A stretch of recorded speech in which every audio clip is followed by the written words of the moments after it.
প্রধানমন্ত্রী জুলি বিশপকে আমি এই গুরুত্বপূর্ণ সভায় মুখ্য ভূমিকা পালনের জন্য আহ্বান জানিয়েছি। তিনি আমার প্রস্তাব গ্রহণ করেছেন। জাতিসংঘের মহাসচিব বাংলাদেশ সফরে এসে জাতীয় ঐকমত্য কমিশনের সদস্য, রাজনৈতিক দলের নেতৃবৃন্দ ও তরুণদের সঙ্গে পৃথক পৃথকভাবে বৈঠক করেছেন। বৈঠকে সবাই জাতিসংঘের মহাসচিবকে নতুন বাংলাদেশ গঠনের স্বপ্নের কথা জানিয়েছেন। আপনারা জানেন, পতিত স্বৈরাচারের নিপীড়নের বর্ণনা উঠে এসছে জাতিসংঘের মানবাধিকার বিষয়ক হাই কমিশনারের কার্যালয়ের রিপোর্টে। গত জুলাই-আগস্ট মাসে বাংলাদেশের ছাত্র, শ্রমিক জনতার উপর শেখ হাসিনা সরকার ও আওয়ামী লীগ যে দমন, পীড়ন ও হত্যাকাণ্ড চালিয়েছে, এর পুঙ্খানুপুঙ্খ তদন্ত করে বিস্তারিত রিপোর্ট প্রকাশ করেছে তারা। এই রিপোর্টে স্পষ্টভাবে উঠে এসছে যে শেখ হাসিনা নিজেই নিরাপত্তা বাহিনীর কর্মকর্তাদের নির্দেশ দিয়েছিলেন বিক্ষোভকারীদের হত্যা করতে। বিগত সরকার, আওয়ামী লীগ ও আওয়ামী লীগের সহযোগী গোষ্ঠী ও সংগঠন একত্রিত হয়ে পরিকল্পিতভাবেই গুরুতর মানবাধিকার লঙ্ঘনে জড়িত ছিল।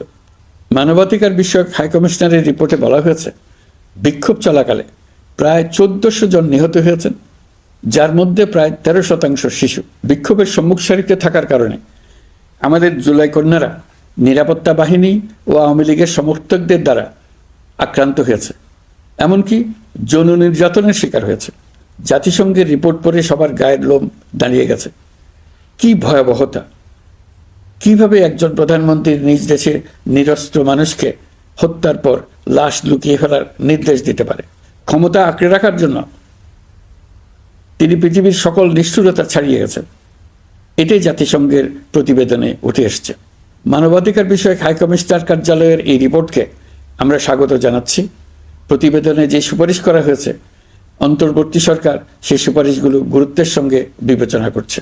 আপনাদেরকে আশ্বস্ত করে বলতে চাই, যারা গণহত্যায় জড়িত ছিল, যারা নির্বিচারে মানুষ হত্যা করেছে, যারা ইতিমধ্যে হত্যাকারী হিসেবে বিশ্বের কাছে স্বীকৃত, তাদের বিচার এই দেশের মাটিতে হবেই।